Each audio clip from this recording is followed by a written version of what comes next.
Hello my beautiful people, welcome back to my page. And today this is the head wrap we are tying. So I have this my Ankara material. This is the first fold and we go the second time. You can go third or fourth time depending on the length of your material, but this is a very small material. It's not up to a yard. So I just folded it like thrice, then I place it from the back of my head to the front. So this head wrap is very simple. If you have Ankara material and you want to tie your gele, you can try this out. So I knot it at the front, and the smaller part I just roll it around the longer part. You can make it equal depending on the length, okay?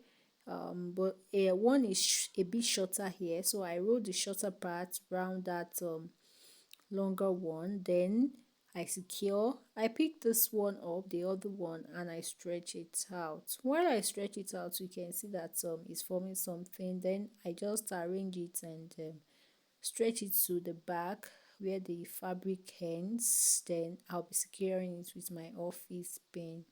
The same thing I do here, I'll go to the other side and do the same thing to it while I adjust at the middle to give me the same height. Okay guys, so I'll pin it down at the back as well, and that is the end. We are done with the head wrap. Then you come to the front and adjust. You can see what we have. Then you come to the front and adjust to your taste, and that's the end guys. Do like, share, follow, comment. See you in my next video. Bye.